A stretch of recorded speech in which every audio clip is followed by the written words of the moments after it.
Suyo. Provincia Ayahuasca, the northern part of Peru. Mostly desert. How primitive is it? What kind of accommodations do you have there? Kind of primitive. I've never been there, but I know what the place is like. So the accommodations are quite primitive. People live in adobe houses mostly, and usually they have tile roofs, or if not, they have paja. Paja is like a straw roof, you know. Yeah. And not much furniture either. Usually just earthen floor, you know. But it makes a very cool combination because it's very hot there. It's only 4 degrees south of the equator in the desert. So you can imagine what the heat would be like. Of course it'll be dry. It's a dry heat in the desert. And I like dry heat. I was always surprised how you could do that. When you went from being the rector of a university, every other night you were going to cocktail parties and things and hobnobbing with millionaires, and you went from that to missionary work in South America, and you seem to do it with great ease. How do you explain that? I think it's a question of one's vocation.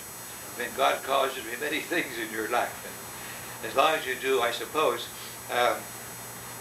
His work and in His way, then you're happy. I mean, at least I feel that way. You're very happy being a priest. Oh, yeah.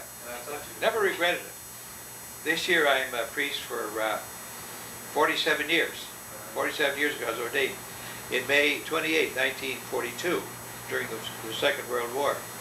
And I never had a moment of regret all that time. What do you think about the future of the priesthood, at least in the United States? You don't see many young men. I see great hope in a turn towards conservatism again and the old style.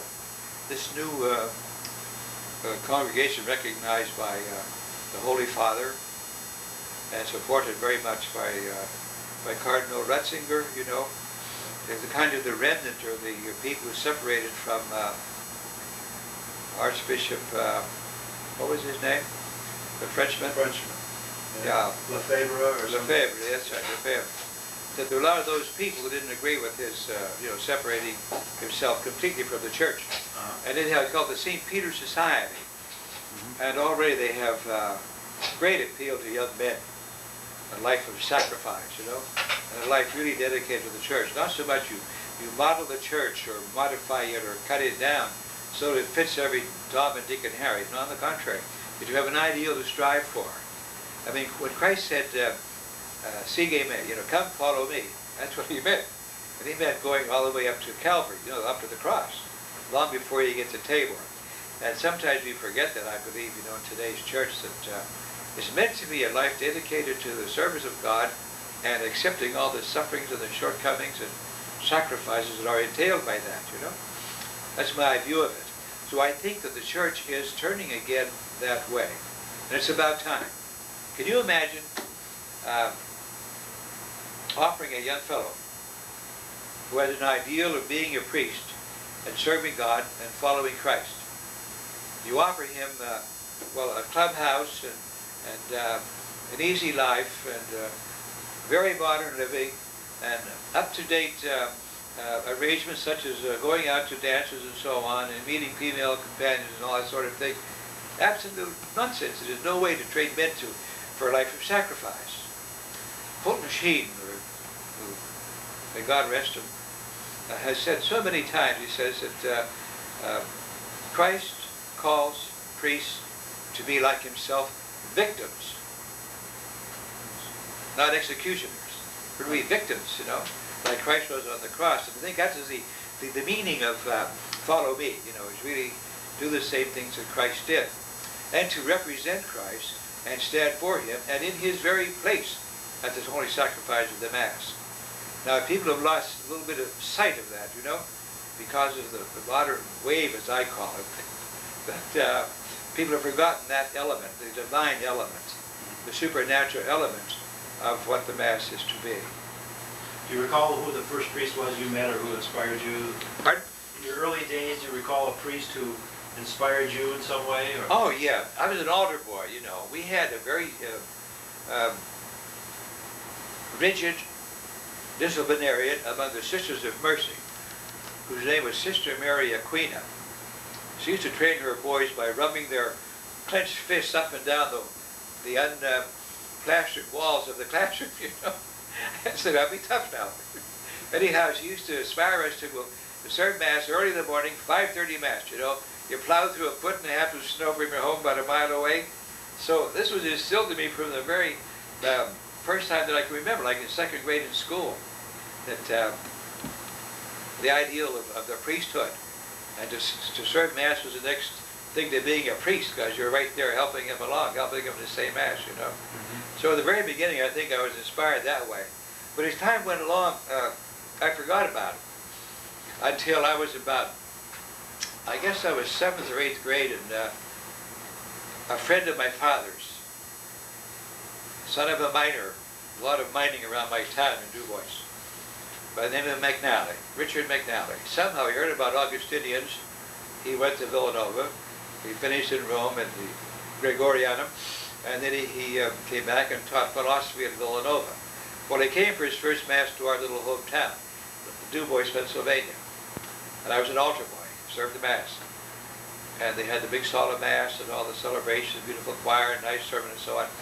And I remember saying to my father, when I grow up, I want to be a priest just like he is.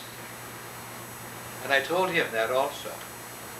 But I kind of forgot about it, because as I went through high school, I remember that my thoughts were more towards civil engineering. We were about 40 miles from State College, Pennsylvania, where Penn State University is. I had in mind that I would love to be a civil engineer. I had this adventurous idea, you know, of building bridges and making roads and highways and all that sort of thing. But anyhow, in my last year, Father McNally was there for graduation. And he said, well, what about it? I said, what about what? He says, well, where are you going to go from here? And he suggests that I go to Augustinian Prep Seminary on Staten Island. So if you remember, 1933 was the height of the Depression, especially around our place, and money was very hard to get. So I just said, well, it'd be good for me to do. I could learn some more Latin and some Greek and things like that. So I went there, and I loved it. I stayed there. Your family was a large one, or? Yeah, we were eight youngsters, 8 children in the family, my mother and father. What did your father do for a living? He started off as a kid, about 10 years old, working in the mines. A lot of bituminous mines around Du Bois, Pennsylvania. And he used to trap door when he was 10 years old. What's that mean? Trapping door means that they used to open and close the doors that ran inside the opening to the mine to keep out some of the cold drafts in the wintertime. And you would open the door so the mules could pull the carts out, see, loaded with coal. But anyhow, trapping door meant you'd open and close the door behind the mule. He used to have some good stories about that too, about how sometimes in the morning the mules weren't too anxious to go to work. You had to feed them a chew of tobacco before they would go to work. He didn't say whether they spit tobacco or not. I guess they chewed it up and swallowed it. But anyhow, shortly afterwards, he was about 17 or 18, he got a job as on the local railroad called the Buffalo, Rochester, and Pittsburgh, owned by a family in Buffalo called the Von Swearingans, who, God bless them, they did so many good things in their life, that he told them in 1927, sell what you got and get out of it, because there's going to be a big crash. They sold the whole railroad in 1927, you know, this was long before the crash came. Because those people used to give every priest and brother and sister on their whole line an annual pass, which meant you paid nothing. You go any place you want on their line, and you pay nothing. So I think God rewarded them by getting them out before the big crash. And then my father worked for that railroad for 42 years. And I admire him more as I get older for the fact that he was able to raise 8 kids. There are 8 of us. There are 5 boys and 3 girls in my family. And he was able to do that during the Depression. Although it cost a lot for the family, because to keep a job, and he was never off or laid off, he always had some work, he had to work away from home, where they were building a new terminal or something, a place called Creekside, Pennsylvania. where Jimmy Stewart was born and raised, you know, a movie star. Anyhow, he used to work out at the end of this line, building a terminal or something of that sort. He had to be away for a week at a time. So we missed our father a great deal, you know, for several years he did that work. He'd go out on Monday morning, come back like Saturday night. So we missed that guiding hand in a sense. My mother was exceptional. She was an extraordinary person for her goodness and humility and her sense of knowing how to raise a family. Great disciplinarian.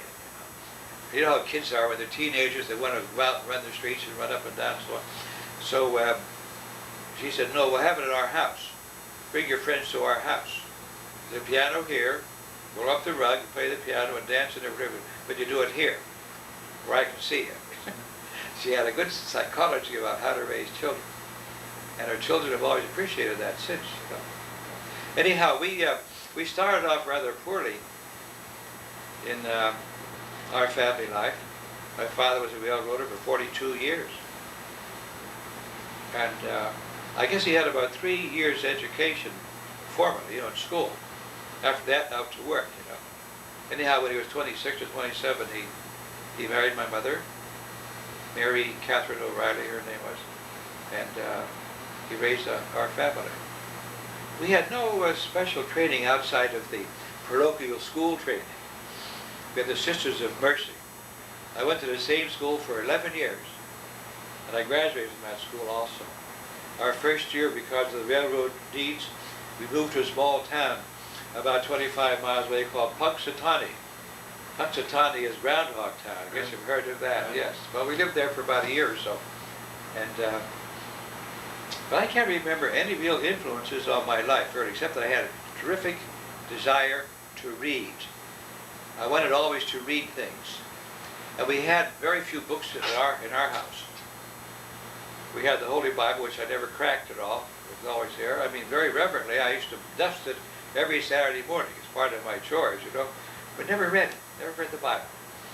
But all the stories about Frank and Dick Merriwell, you know, and the Hardy Boys and things of this sort, I devoured those. And every Saturday morning, I used to run down to the public library because they had a special class for kids run by the librarian to interest them in reading decent books. So that's the training I had, mostly as a youngster. I had this great desire to read, to want to learn things, and especially for the adventures of life, you know, looking for adventures and things of that sort. And aside from that, my training as an altar boy, and good, sound, stiff, disciplined training in a Catholic school, where the sisters then had no doubts about their identity. They knew what they were supposed to do, and they went right ahead and did it. You know, they were trained people. And they were kind of backward people, you know. They were not very well educated, like my own mother and father. Mother had 6 years in grade school, my father only 3 years. So you can imagine how much they could teach their own kids, except the fundamentals of faith. They gave us that. They gave us good. Every Saturday afternoon, out to confession. No matter what, everybody had to go to confession. Come by the church, go to confession. You could never miss Mass on Sunday. Oh, that was the worst possible thing that you might do, was miss Mass on Sunday. So the last dollar in the house, I went to the church, always. And it always came back to it. So that my early life was a mixture of all that, but especially the rock bottom, solid Catholic faith, mostly through practice, not through an intellectual understanding of what the faith was. And I was allied to the church in the sense I was an altar boy for 5 or 6 years. Where I met the priests, I was around them and learned what they were doing, and many of them inspired me. Some didn't, but most of them inspired me. But still, within that, I had this idea of becoming a civil engineer. But as I say, it was the middle of the Depression, and Father McNally, the Augustinian, I didn't know an Augustinian from my left elbow in those days, but he sent me to their prep school. And I was there just 1 year, where I got some college credits for courses that I did. And I did some Greek and some Latin, furthered by Latin. And from there we went to the novitiate. Because once I was there, and it was a great step in my life too, I realized this is what God wants me to do. And He's calling me to be a priest. to be a religious priest in the Augustinian order and to dedicate myself and almost waste myself. Not in the sense of losing something useful, but in the sense of, not in the sense of losing something uselessly, but rather using what I was and what I am for the service of the church, no matter where. For the very first years, I always had the idea of being a missionary priest, once I was called to Villanova.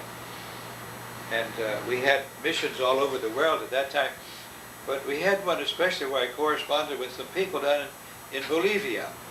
The Dutch Augustinians had several places there, in La Paz and Cochabamba and over the hill down the mountainside in the valleys, where the height, Cochabamba is about 8,000 and La Paz is 12,000. It's tough to live there, very difficult for the lungs. Anyhow, they called them yungas. And yungas are very fertile valleys down off the hill from Cochabamba, down northeastward. Anyhow, I was interested in the missions there, and although I asked my superiors to send me there when I finished, they had other things for me to do.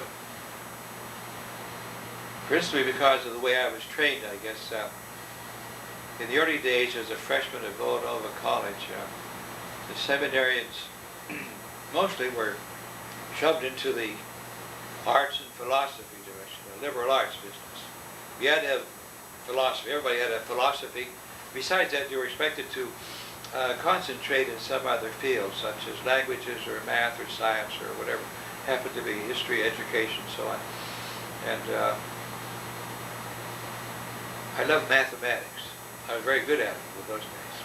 I loved languages also. I was pretty good in French in those days. And I had 3 years in high school and 4 years of math. And the regent says, no, you can take one or the other. Well, I decided I should study languages then. I had a good friend who was a French-Canadian, whose name was Howard Beauclair, from Tupper Lake, New York. And of course he spoke French as his native language. And we used to pal around a lot. Anyhow, during the summer times, during our seminary courses at Villanova, we were expected to bring down some kind of a textbook. And every morning, for an hour and a half, you study that textbook or something similar to that. And then in the late morning and the afternoon, you were free to go out to the beach and things of that sort, under certain rigid restrictions. But anyhow, we were there on the beach, lots of sun, that sort of thing. But anyhow, I decided in my sophomore year I would take a Spanish grammar with me. And of course that changed the course of my whole life. I was taking that Spanish grammar during summer vacation to O.S.A City, which is below Atlantic City on the Jersey shore.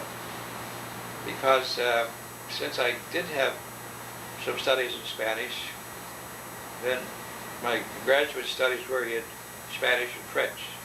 I have a master's degree in Spanish and French from the Catholic University in Washington. And it seems, as I look back, it seems like the finger of God, pushing you this way or that way, that sort of thing, because I could just as easily have studied mathematics instead of studying languages. And I could have been teaching all my life out at St. Rita's High School in Chicago, something like that sort of thing. But this way, simply because I did learn enough of Spanish to get by in it. And my first assignment after I was ordained a priest was to Havana, Cuba. And there I learned how to speak Spanish. I might have known all the grammar, that sort of thing, before going there, but that's where I really learned how to speak Spanish, how to handle it properly. To give sermons in it, to hear confessions, and to use it for what I was called for, which is to be an Augustinian priest and serve the people. That's my job. What year was that? In 1943 is when I was sent to Cuba. It was interesting, too, because the first time I came to Miami, and it took a little while to get a passport in the middle of the war, But Ruth Shipton at that time, who was a very strict observer, she was in charge of the passport division of the State Department. So my congressman from home talked to her and said, Father Kelly was straight-laced conservative, so I had it 3 weeks during the wartime. I had my passport. But then we couldn't get out of this country because the Germans have been sinking all the Allied shipping, you know, and in the Caribbean. I forget how many thousand tons or something. Anyhow, there are no ships going from Miami to Havana. So you had to wait for your turn on those small little Pan-American DC-3s. They used to take 25 passengers at a time. They'd fly twice a day. So it took me 6 weeks, I think, to get a passage on Pan-American. The last week I came here to Miami and spent it here. You recall where you spent it in Miami? Yes, I spent it in Miami, around the fishing boats there, you know, because I was staying down the Colonial Hotel, I think it was, right near to Edge something. There used to be an old hotel down there called Edge or something like that. Edgewater? Yeah, something like that, I guess. You know. Used to be at the old Biscayne Park there. Sure. Then all the fishing boats were lined up right next door, so spent a lot of time doing that. Didn't see much else. Miami wasn't very big then either. That's 45 years ago, 46 years ago. But anyhow, we went on this little Pan-American DC-3 over to Havana, and I was stationed in a parish with a remarkable man whose name was Lorenzo Spirali, Father Lorenzo Spirali. He was an Italian immigrant, and he had first gone to Cuba in 1926, and he had refurbished the old Cristo del Buen Viaje church in the center of downtown Havana. Then he was moved out to start a new parish out in Almendades across the river. And he had already built one church, and the second one was almost finished by the time I got there. And the second church was called St. Rita. The first church, that is normal among Augustinians, would be called St. Augustine's Church, you know, St. Augustine's Parish. So that was my first assignment as a priest, was a curate in a parish in a suburb of Havana, Cuba, called Almendades. And I was there a year or two until the second church got finished, and I was sent there to kind of watch over that second church and take care of all the religious activities. And it happened to be the richest 10 square miles of Cuba, I think, called Miramar was the name of this place. Part of our parish, but called Miramar. And very opulent people lived there. Across the street lived one of the richest men in Cuba. His name was Federico Fernandez Casas. From some old patrician family. Very wealthy people. But anyhow, there are a lot of those people around there. And so one tried not to let that affect one, you know. Although people are very generous and they always advise you their homes and that sort of thing, you know.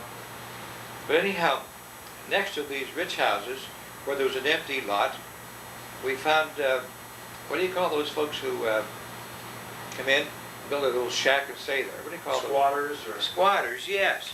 There were a whole series of those, say, running east of our church, St. Rita's, for, I guess a mile and a half. So I decided, well, here we have these kids of these rich families, girls. They've learned something. They've all gone to school. Here we have, on the other hand, all these little kids out there who don't know a darn thing, who know nothing. Ignorant, superstitious, that sort of thing. So I said, well, we get them together and teach them. So I turned our little chapel into we made a recess for the Blessed Sacrament, closing doors, you know, folding doors. And then we used the pews and stuff for seats for the kids. We made them some desks. You know. So we had about 150, 160 kids there. We learned something about reading and writing, and a lot about their faith, because most of them made their first communion right there with us. From our place, then, they were able to go to other finishing schools, like the 6th, 7th grade, you know, something of that sort. And they always got by. Anyhow, I got these glamour girls, whose ages would be from maybe 18 to 25 or so, as many as 35 of them. And they would take turns. They had to teach every day, 2 hours a day. They could decide what 2 hours they would take, you know, but they had to come give the class. Secondly, they had to pay $1 a week for the privilege of teaching in Father Kelly's school. And with that money, we bought buns, rolls, bread for the kids, and we got this guava paste, put in there for the kids, because some of them, they probably had very little to eat all day long. Anyhow, that's what we did at St. Rita's in Miramar, in the richest section of Havana, and probably of all Cuba. Many sugar mill owners lived there, that sort of thing. So anyhow, this is my introduction to my life as a priest among some of these very rich folks. And I must say this, that I found, I believe, among those folks, some of the highest spirituality I've ever experienced any place. There were some people there who were really on a high spiritual plane, in spite of the wealth that they had. You wrote a book about Father Spirelli, didn't you? Yes, he was a person who influenced me terribly. I mean, very deeply and profoundly as a young priest particularly, because he seemed to know so much and be able to do so much, and above all, he seemed to know the psychology of the Cuban people. He knew how to move them. There's no priest in Cuba who could have said the things that he said to his people when he preached on Sundays, for example, because he told them straight out harsh truths about themselves, and they accepted it. One thing, for example, would be like this. He says, this would be a mass where you have coffee with people. You have almost 1,000 people in St. Rita's Church, which was quite large, and Father Spirelli up there shouting at their people that they had to obey God's law. That I see some of you men, he says, I can feel in my brain, he says, in my head, that on your key ring, you have not only the keys to your own house, but also the keys to the home of your querida, the one that you support. And it's dead wrong, and you know it. And you must get out of that situation, And if you said that to most people, they never come back to church. But somehow he had them, because he spoke the way God would speak to people, Not with that, what do you call it, that fineness or finesse, but the straight truths. He told them out. And they loved him for it, because he told them the truth. He was rather a peasant stock himself, wasn't he? Absolutely, yes. He was born and raised in the Abruzzi. And he, like my father, had 3 years of schooling. But he came as an immigrant to the United States in 1903. And his first job in the United States was as a street sweeper in South Philadelphia. I remember he told me that he in New York, when he got off the boat, the customs people and so on put a tag on him, and they wrote, please deliver this fellow, Lorenzo Spirelli, to 911 League Street, South Philadelphia. Not a word of English. But anyhow, he may not have been a trained man, but he was a brilliant man. He had a natural gift of psychology. He knew people, knew how to move them, how to handle them, how to pacify them too. He knew how, for example, one time he did say something in a sermon, which insulted many people. And they sent a committee to him to say, that Father, this was great, you tell the truth, but this was wrong here. So next week he apologized to everybody from the pulpit for having said the wrong thing, having taken the wrong slant on something that they were doing, But anyhow, he knew their psychology, knew how to move them. And he, because he knew them so well, was able to build 6 churches in Havana, a Catholic university with 7 major buildings, as you can see behind you there, and a social center, a school for poor kids where they paid nothing, and had lunch programs, things of that sort. This is already 40 years ago. So he really did magnificent things. And he was so energetic and everything, and I thought, well, here's a man who's an everlasting man. This man will never die. He does so many things. But anyhow, he suffered a great deal when Fidel Castro came and put him under house arrest, and finally Castro put everybody out after a year and a half or 2 years. I think it would be April of 1961. Everybody had to get out because they were accused of being spies for the CIA or being Yankee imperialists or whatever excuse they wanted to use. He came right here to this place when the Augustinians had 2 homes over here on about 157th or 159th Street or so. The two houses together where they lived. So he lived there the last years of his life, about 4 or 5 years, until they built this. He collected the money to build this place here, San Lorenzo. That's why it's Casa called San Lorenzo. Yes, that's why they call it San Lorenzo. Yeah.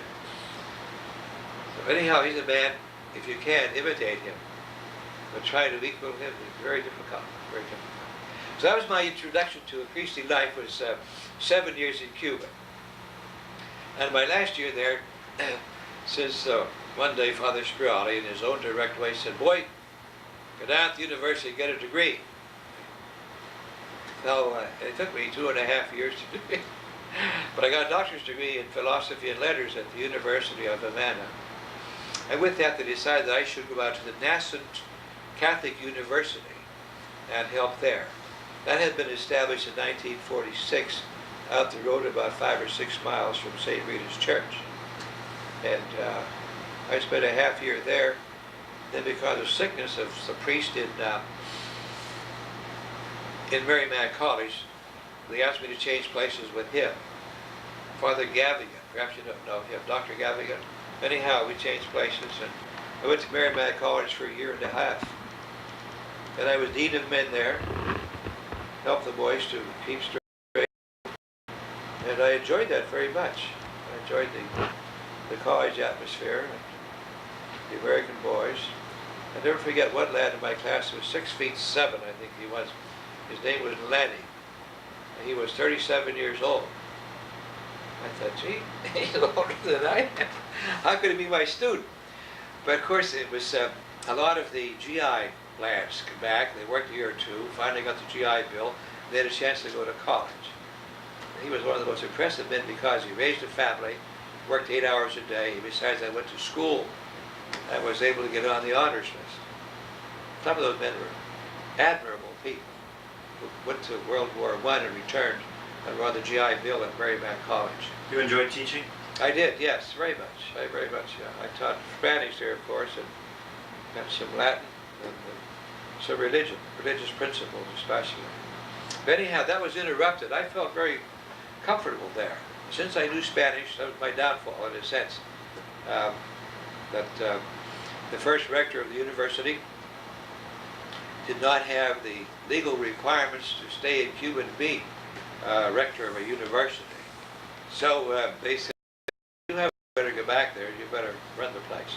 So that's why. I remember very distinctly, I went there July the 5th, 1950.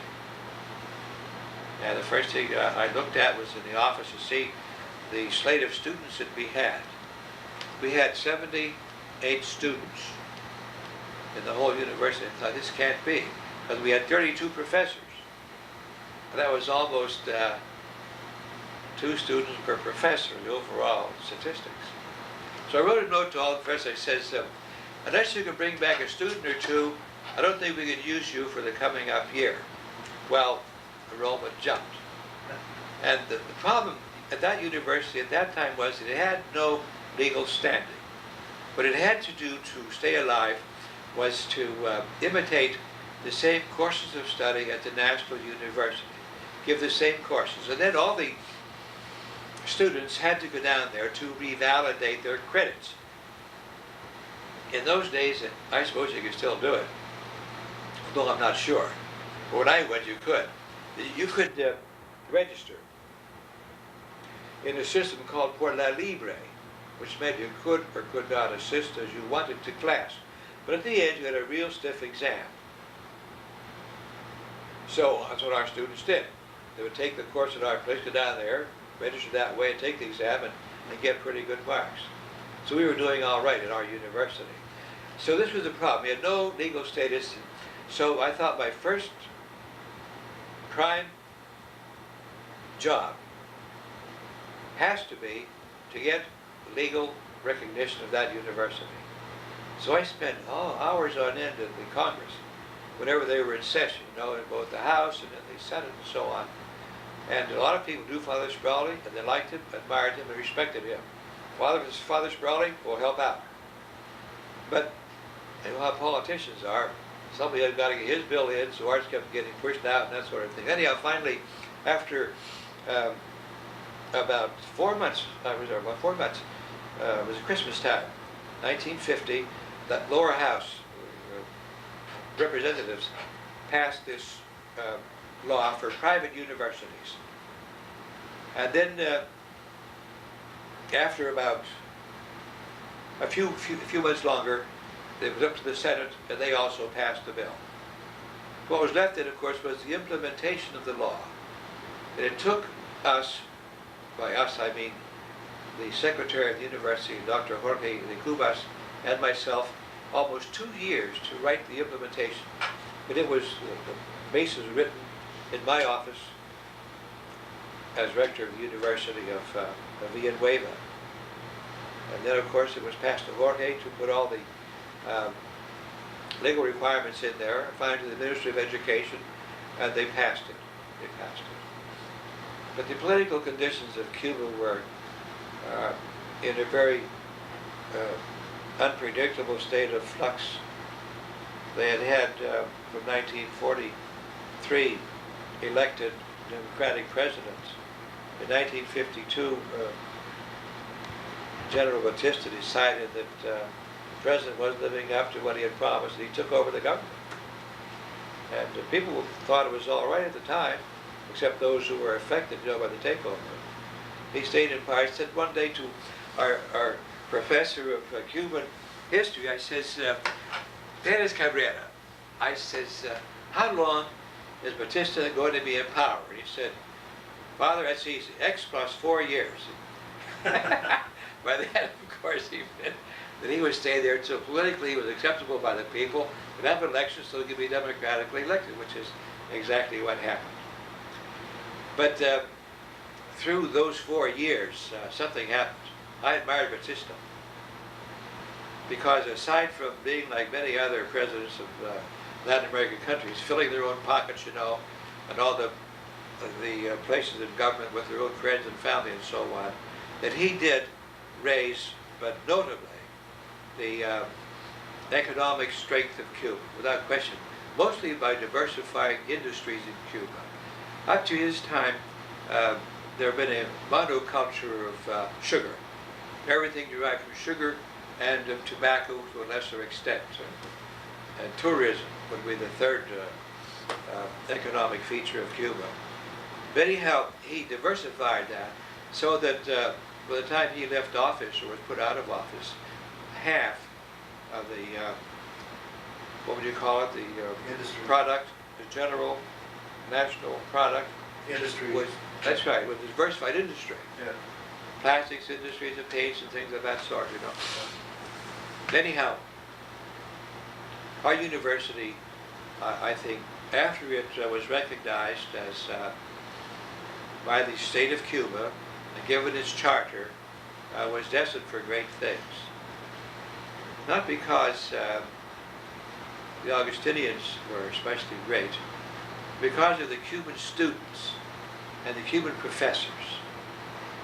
The Augustinian fathers, because they recognized this, I think, that they had very brilliant people.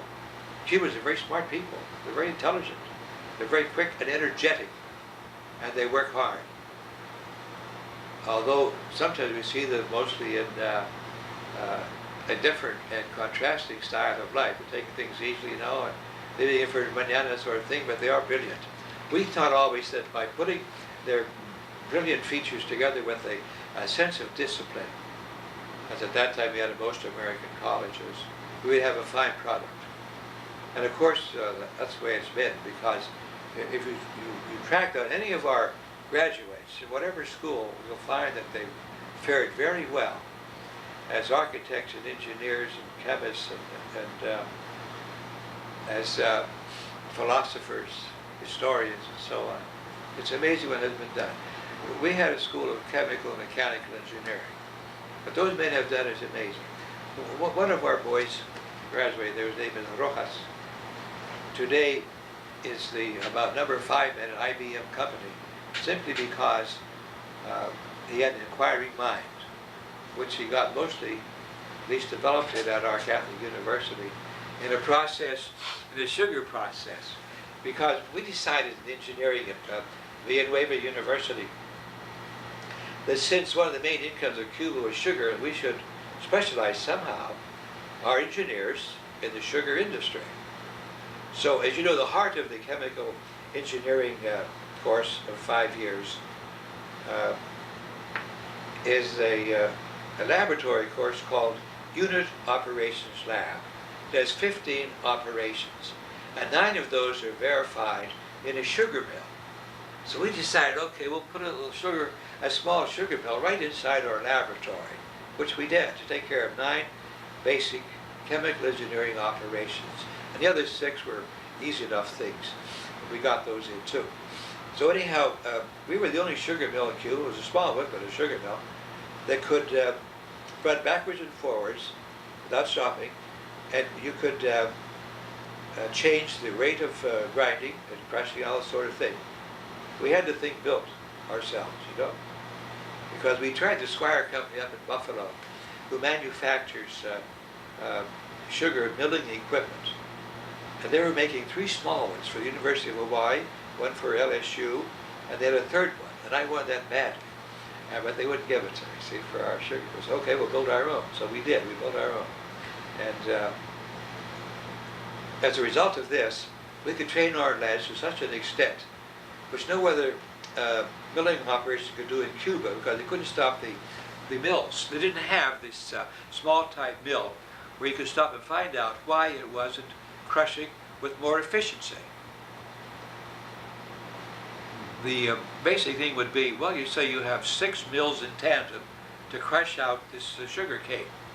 So you increase the pressure on each one. Well, Hilario Rojas, I spoke to you about IBM and Hilario, he had the inquiring mind. And our boys, as part of their studies, had to live at a sugar mill for 3 months as part of their course. And the first thing they had to do was make an inventory of everything in the mill, including the efficiency of these mills that ground out the sugar cane. Well, in this particular sugar mill, I forget the name of it now, Hilario was the fellow to do the inventory. And he discovered, gee, after the 3rd mill here, the 3rd grinding, the next 3 are useless. They aren't grinding anything out of the sugar cane because it's already completely ground out. There's no more liquid or fluid left in the what do you call it? In the fiber. So he watched it for several days, and he wrote this thing up, wrote it up, see? So he decided to bring it back to the university and to work on it. So he discovered this, that after the 3rd grinding, you have to immerse all the fiber, the sugar fiber, they call it bagazo, into warm water. It opens the fiber up, and whatever sugar is in there will come out, because sugar comes out as a liquid, you know, or as a fluid, and then it's processed. Well, anyhow, we had this good name, you see, of being very serious about technology, and for this reason, all of our engineers are well trained, not because I say it, because people who use them tell me that. And so we had a good university going there, and were it not for his, what would you call him? Fidel Castro. His terrible ambition, I guess it would be. Unbounded ambition. And selfish ambition. There's no bounds. We would have had a very strong university there today. And it would probably be, as Peter Honig was the #1 sugar man for the Holland, the Dutch government in Java. And he came through one day to look at our university. He says, we give you 10 years, you're first in the world in sugar technology. So the university was going well. We also had, in our laboratories, we had various projects, some paid for by the government. One was a project to measure the salinity of the ocean waters, and the temperature of the waters, and the currents, that sort of thing, to help the fishermen find the best place to fish for the various types of fish off the south coast of Cuba. A 3rd one we had was, there was a little town, I forget the name of the town, on the north shore of Cuba, that had no drinking water. So the government, local government there, was going to pay us $60,000, which is a lot of money at that time, to run off this program, to put us, say, from the test tube stage to the bucket stage in our laboratories, then to the real stage where it would provide water for the people. The idea was to desalinize seawater and make it into potable water, water that could be used by people, sweet water.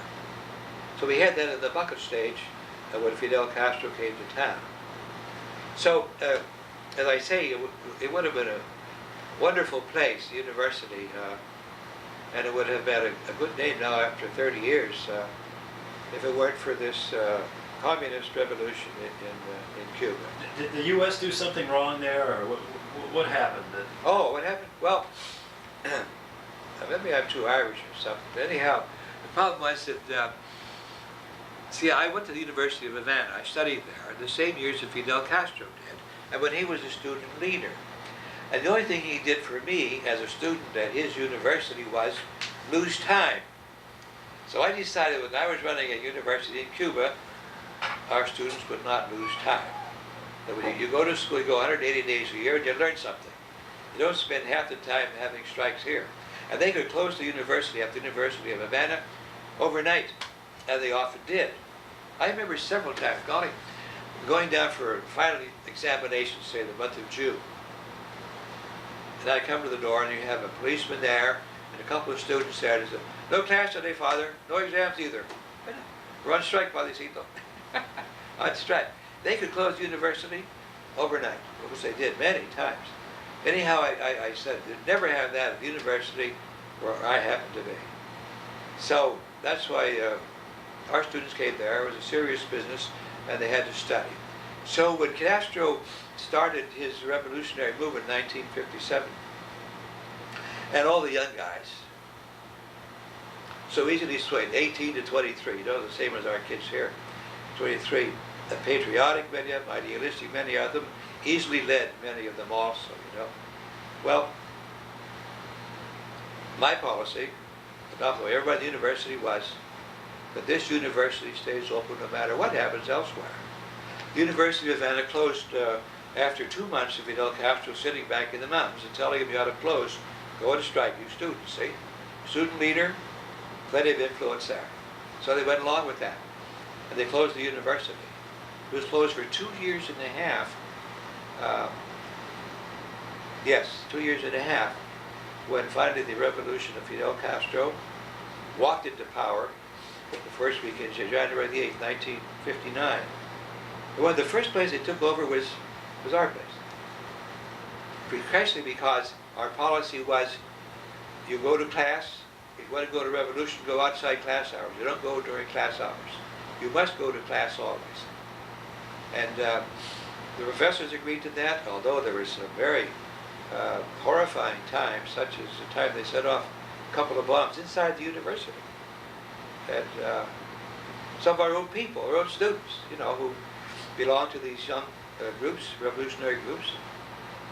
Although we tried to avoid things of that sort, there's no way to do it. And almost every week you would have somebody call phone. They want to talk to the rector. Rector Kelly, want to talk to him. All right. What they wanted to tell me was that at 9:13 tonight, we had night classes. You can see along that highway there, double highway, how close the buildings were where they were giving class at nighttime and lighted up, you see. And it's only about 50 feet from the highway. So that the eventually they could come over the phone.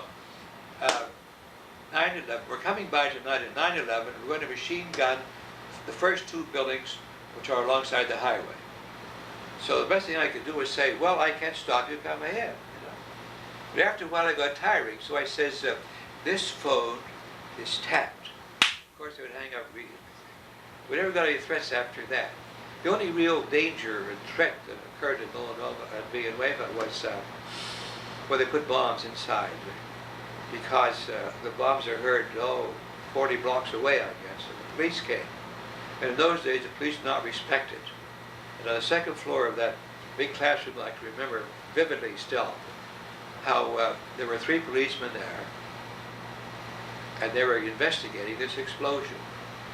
And the whole corridor, which would be about 12 feet wide, filled all the way. The other end was students, young men, trying to get at the policemen. And Father Kelly and his white habit in the middle, trying to convince the policeman, look, he says, this is my university, I'm the rector, I rule here. So I want you to get out. Take your guns and go out. And they listened to me. They went out. So I had a little more authority with the students after that. But in the end, it never worked out because when Castro finally took over, because our university was one of the few institutions that opposed Castro from the very beginning.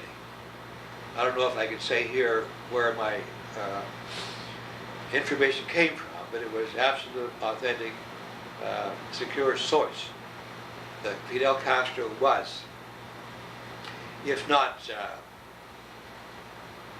a card-carrying communist, at least controlled and influenced by communists, by known communists. So what he had in mind would not be good for the Cuba and less for the Catholic Church. Now I knew all this the second year of Fidel Castro's revolution. That's one of the rules, I mean one of the reasons why I opposed through my university everything that Castro did or said. As far as I could. And the professor went along with me, went along with me. Until that fatal day when the whole country just collapsed. It collapsed precisely because our State Department, through its officials, told Batista in Cuba that the United States government would no longer support Batista as president of Cuba, nor anybody in his party who was elected president of Cuba. And Batista thought, that was December the 10th, 1958. Batista thought, and then my goose is cooked, I mean, what can I do here? So on January 1st, when everybody was having a good time dancing and so on, he skipped out to Santo Domingo. And left everybody at the mercy of this bearded bloke who came all the way walking, not walking, but I mean very slowly in caravan, in automobile caravans, making secure every post as he came along the Central Highway, all the way from the east to the west. It took him 8 days to go from Santiago, when he came down off his mountaintop where he sat smoking cigars and drinking brandy and things of that sort, and running his revolution and being photographed with his telescopic rifle. I don't know of any historical event in which he took part. In other words, he exposed himself to military danger. Did you see him coming into Havana? On the TV. Everybody did, yes. It was orchestrated, the whole business, yes. A lot of the young fellows whom they called barbudos because they wore beards, they didn't shave, They had some kind of military uniform on. They had rosary beads around their necks, Made a big pretense of being religious and Catholic. Because Castro was very smart. He must not oppose the church. Not oppose the church. And when the first law he passed, not the first law, number 11 law, tore the heart out of the university. In other words, he canceled academic credits for 2.5 years in our university because we had not helped his revolution. So, of course, we fought against that too. And on public television and other ways, all over national television there. And we had big concentration in our university. On March the 5th, I remember, that we told the government was wrong. We had to back up on the things. So the Minister of Education called down the presidents of the Catholic University, who were 7 at that time. There was our university and 7 others, which weren't very large, they're just getting started, Since I was the oldest one, or the longest one, and seniority, they elected me as president of the Association of Private Universities, and I was to be their spokesman. They went with me. There were 6 Cubans and 1 gringo. That was I, see. So we got there, and we had a little meeting before. I said, look, this is our only position. The government is wrong. It has to back up with this unjust law. Then we can open our universities and educate the Cuban youth in the professions. See, Padre, fine. Just great, see.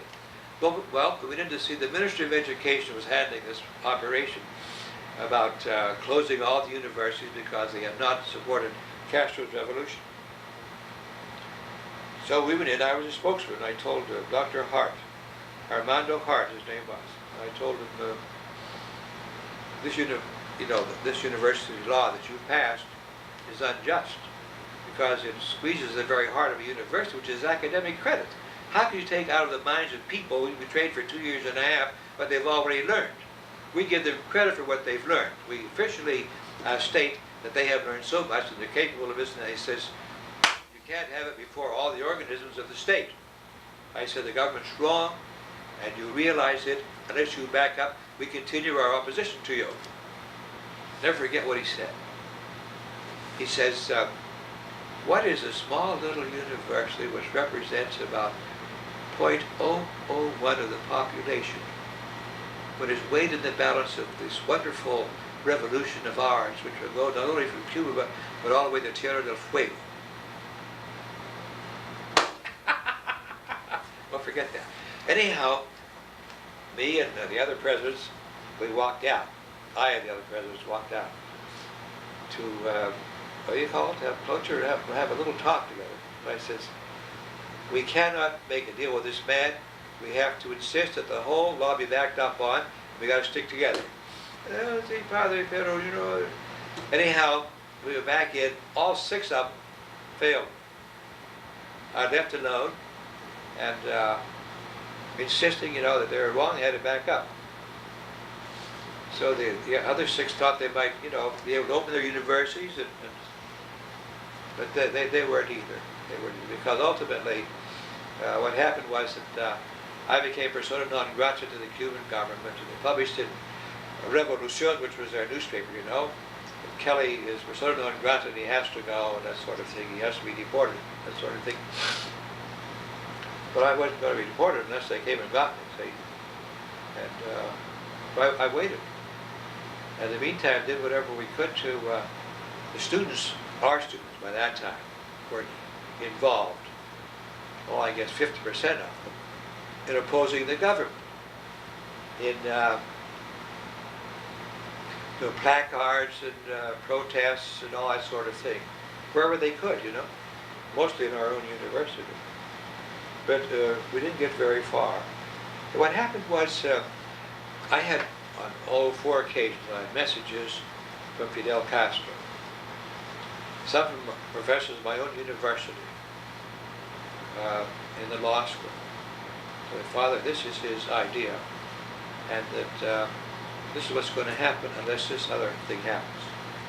First, he says he's not against the Catholic Church. We said right away he's against the Catholic Church, he's Catholic education, see? He's not against that. He says he's against any kind of foreign intervention in this country. And you represent foreign intervention. We've been here for 9 years now teaching Cuban kids. We haven't changed at all. What's the argument? 2 was that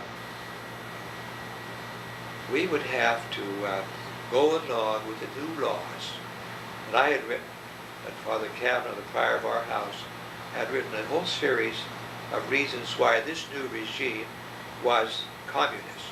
And we sent it down to the hierarchy, you know, in Havana. They were all my friends, all of them. I used to go to many of their meetings because they invited me to go, you know. And they could never decide if Fidel Castro. They thought what he was doing was good for the country, you know, agrarian reform and his wonderful speaking about helping all the poor people and so on. They were deceived terribly, terribly. Anyhow, they were informed by our university, by us Augustinians, what was going to happen. And they said, gee, this is very well written, Father, thanks very much. You know, we'll put it away and we'll think about it. But never acted on it at all. Never, never. So anyhow, this was a thing. And anyhow, the 4th reason was, the 4th message I got from Fidel Castro was that as long as Kelly is there, that university will never open. So I thought, well, that means lights out, because for the university, and we had 160 professors there, see? And I thought, we were losing a lot of money every day because we had no income and we were paying everybody. I said, this can't go on, because the government owed us $300,000 that they never paid us. Couldn't get a bank loan.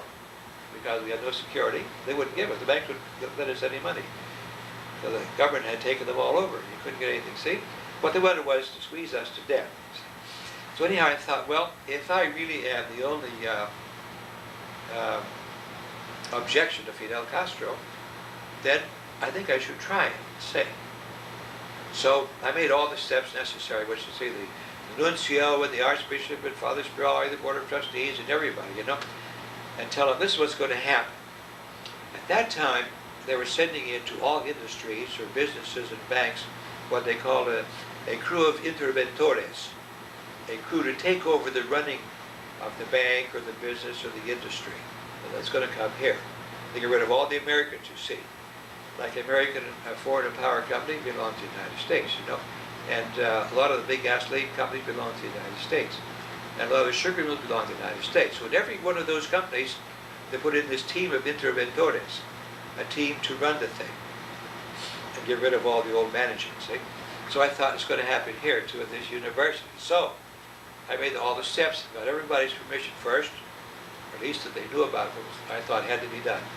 I decided that we would get as vice rector or sub-rector, vice rector I guess you call it, huh? Vice president. I would get a Cuban who had every qualification to be rector of the university. And I got him. His name was O.S.A. Very fine priest and very well seen by all the revolutionaries. Anyhow, he was the man I got and made him vice rector. With that I said, now we'll try out my scheme, my strategy, which is to see whether or not Castro really meant saying as long as Kelly's there, that university would never open. I was gone 5 weeks, the university opened. And so they wouldn't let me go back. I talked to people there, like Father MacArthur was there in charge of the university, he said, don't come back. I talked to the American embassy, they said, don't come back. Everybody I talked to says, you better not come back here. You would just disturb a lot of things. So I never went back. But you can see that I was being pushed out at every moment. Anyhow, we left that university there, and O.S.A. they made him a bishop, I think, within 9 months of the time he became the rector of the Catholic University. And under all kinds of difficult situations, he ran the university until the government closed it in April of 1961 in the Bay of Pigs invasion. A lot of our profs were put in jail. Priests were all put under house arrest. Some of the priests were in jail for 3 or 4 months still. Yes. So this was the demise of a wonderful university, at least which I thought had a very promising future. Mostly because it allied the Cuban brilliance, intelligence, and his ability to work with what I consider Yankee discipline. Father, several of your faculty then are with us here at St. Thomas and have been with us. Jimmy O'Malley, for instance, who died a few years ago, wasn't he one of your professors? Yes, you know, the university was greatly respected and admired by Cubans precisely because it had American management. And they thought that was better than their own. An illustration of that is that in our technology department, we had a school of pharmacy and some biochemistry. And we didn't have enough, a great number of students to take up the time of all the professors. We had 7 or 8 professors. So I thought, well, Father Berry has this good idea of starting like a good housekeeping seal of approval by checking chemically all their products in our laboratories. So we did that, and people looked at that as well as American ingenuity, you know, Americans know how to do things, and so Cuban products, which took our seal, showed immediately a better sale and that sort of thing. Most people of any bottled or closed products wanted our seal on it. So we charged them so much per month and that sort of thing. But anyhow, people admired that. They kind of respected that a great deal. They respected our university. So they respected the idea that we have also a liberal arts course in English at our university too. So we had in that school people like John Bradley, who's still here, Dr. Bradley, and Jimmy O'Malley, who was here, and who else was here from, who taught in that school? John Johnson was here for a while. John Johnson taught there too. Anyhow, Jimmy O'Malley was a splendid character. He was just a wonderful fellow, and we admired him greatly. And they always suspected that he was living two lives, you know, on behalf of the great old United States, which was. We discovered that, of course, a lot later on. Jimmy Amelia was a wonderful companion, always on hand to help out, and a very mature-thinking gentleman who was very good for the Cuban students in orientating them and directing them, and helping them develop their talents, especially in English. He was very good at English. How do you think he could have been helpful to the United States working for the government? Well, in that obvious, position? you know, yes. I mean, this is, I had an ear in the American embassy where people would not expect, precisely because we're an American institution, owned, you know, and operated by people from Philadelphia. It belonged to a parent American corporation that was simply a Cuban subsidiary. You know, our university was in Cuba, and just as we had to have certain orientation to what to do in the middle of a revolution which lasted over a couple of years, you know, it was dangerous. And, you know, I could easily see why the government wanted to know what was going on in Cuba. Most unfortunate, though, a lot of the information never got to where it should have. You wouldn't believe this. It's incredible. For a long time, I was looking through this problem because through the New York Times and other periodicals of the same ilk, I lost my job, you see. And that was because of information which was being given to the United States or being suppressed in some of the minor circles of the State Department. The Un-American Activities Committee, for example, has information about certain people in the State Department who would hold back or pigeonhole the intelligence reports about Cuba, precisely to uphold or aid and abet Fidel Castro in his designs. As a matter of fact, Smith became ambassador to Cuba in 1957, just after Castro's revolution started. Earl E.T. Smith, 6'6", big man. And he was told in the State Department before he came in, foggy about on the 4th floor, where most of the, what do you call it, the nuts and bolts stuff is done. The 5th floor is where the top man decides on the policy. Anyhow, on the 4th floor, he was told by people around there who knew that he was being sent as ambassador to Cuba to see the downfall of Batista and the installing of Fidel Castro as ruler of Cuba. 2 years before it happened. So one can imagine, you know, the intelligence that would be needed to counteract fifth columnists, if you call them that, or spies operating departments. I'm not saying this of my own because this has been published by the Internal Security Committee of the Senate and by the Un-American Activities Committee in the House. It's all there, black and white. I've been through stacks of this stuff. But anyhow, it's definite that through our State Department, that many of the, or much of the intelligence was pigeonholed and never got to where it should be, with foreign policy towards Cuba. Now, who was the man? I've forgotten his name.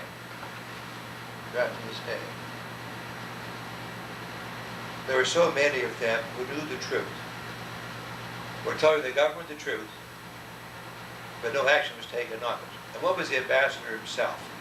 He wrote a book called The Fourth Floor, about 1963, 64, around that time. And in that, he explains what he did. He had the information. He was passing to the State Department, but it never got to the man in charge. I forget who the minister or who the secretary was at that time. It never got there, you know, to help foreign policy towards Cuba. Never got there. And what was I trying to say there about Ambassador Smith? Oh yes, he said he paid his own way to the State Department, make a visit, and tell the people. So they might as well have stayed at home because they paid no attention to the intelligence that I was giving them. So I'm sure that our government had people, as they do today, all around the world, to help them get information so they can make decent policy. So that's all I remember about Jimmy.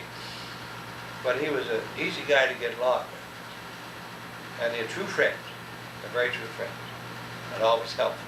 What was the social life like? Did the faculty get together for parties and things frequently? Yeah, the university put him on. Yeah. We put him on. Father Harry Daly was what we call the procurator. He was in charge of finance of the university.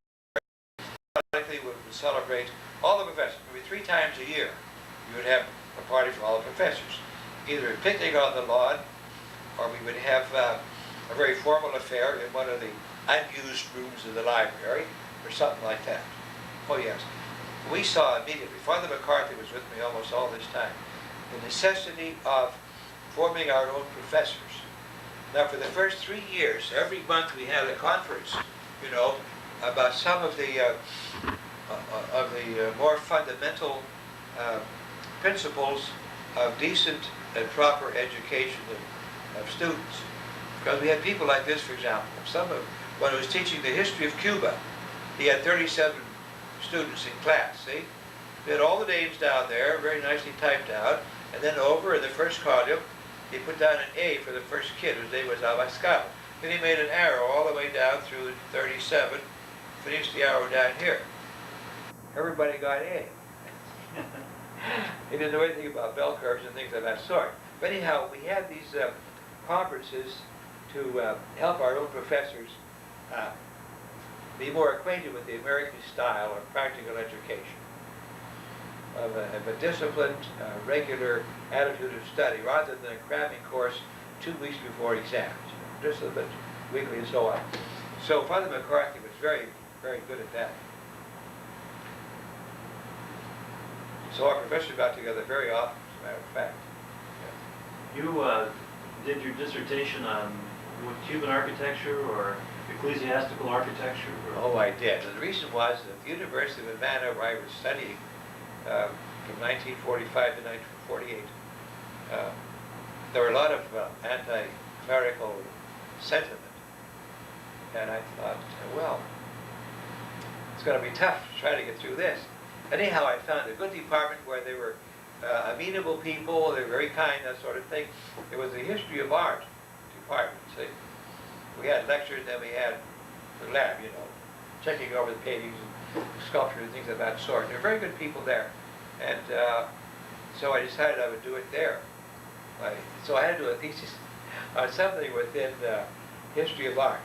And what I decided upon was a history of contemporary church structures in Cuba. Later I narrowed it down to in Havana. And that meant, of course, analyzing the structures put up by Father Spirali, because he put up 6 brand new churches in Havana over a period of, say, what, 1937 to 19, over 22 years.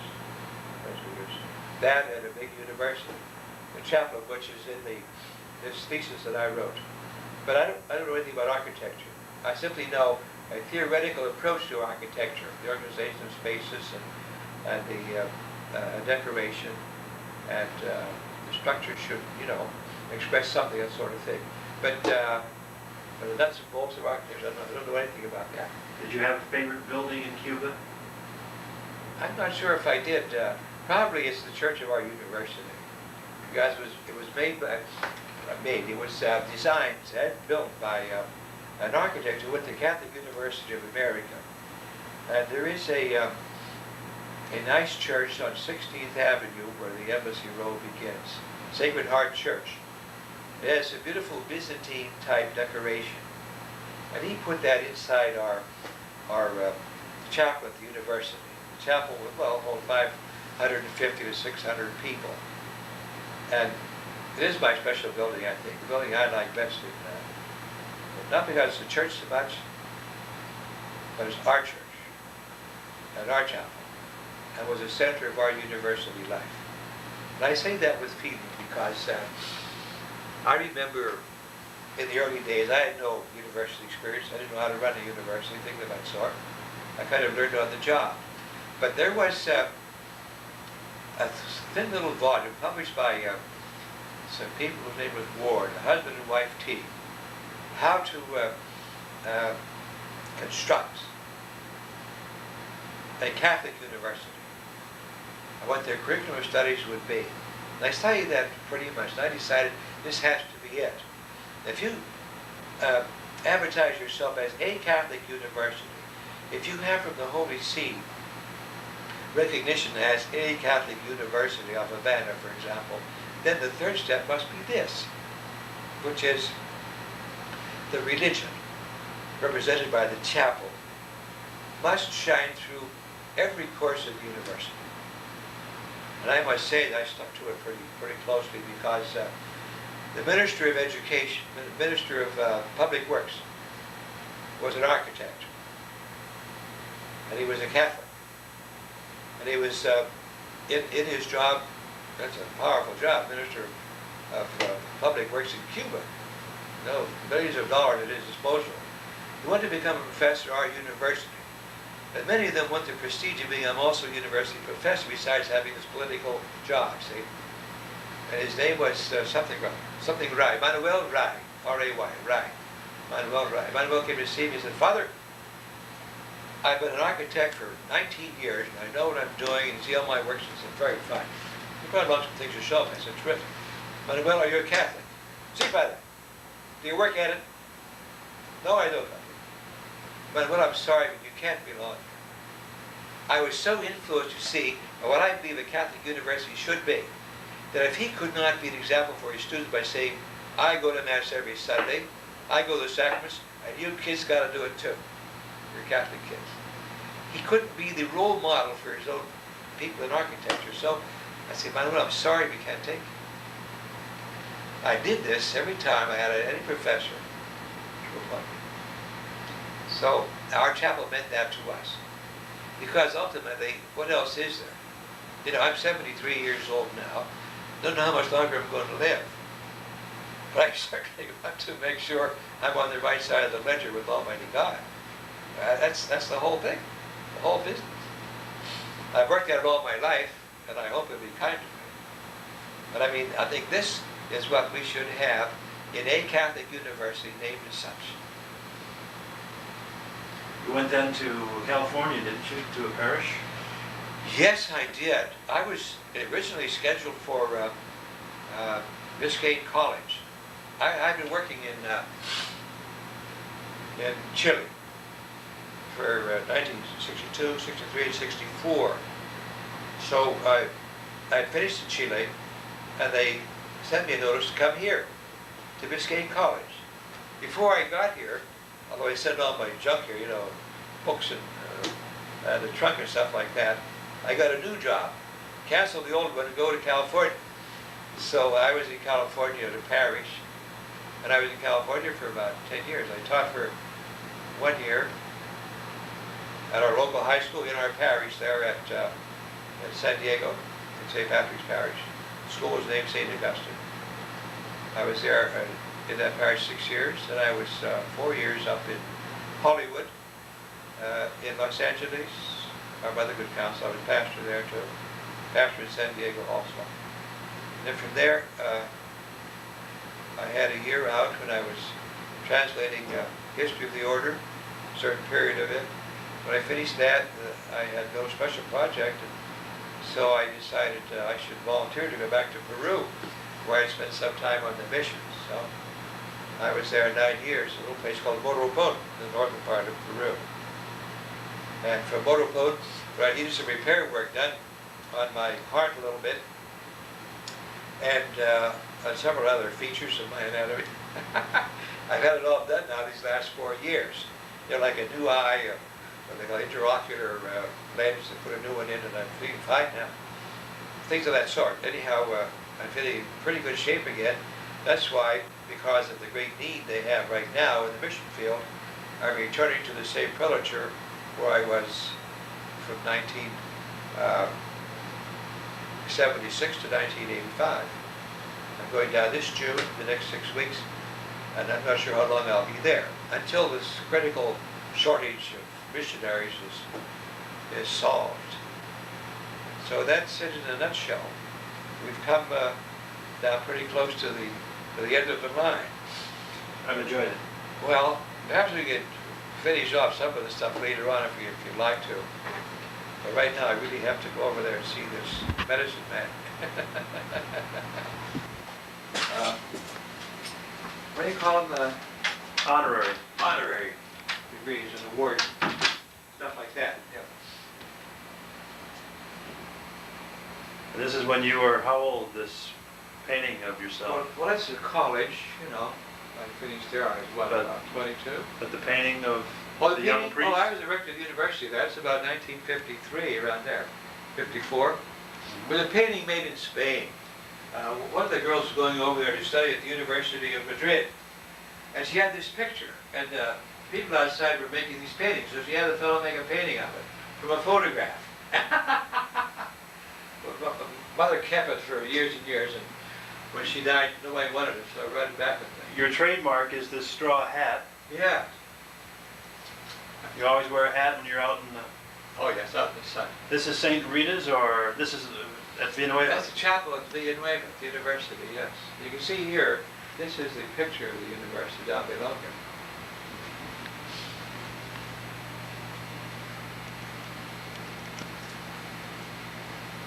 And the priest above? Well, that hat might give them away, but you recognize the patio there. Is that where that was taken? Here?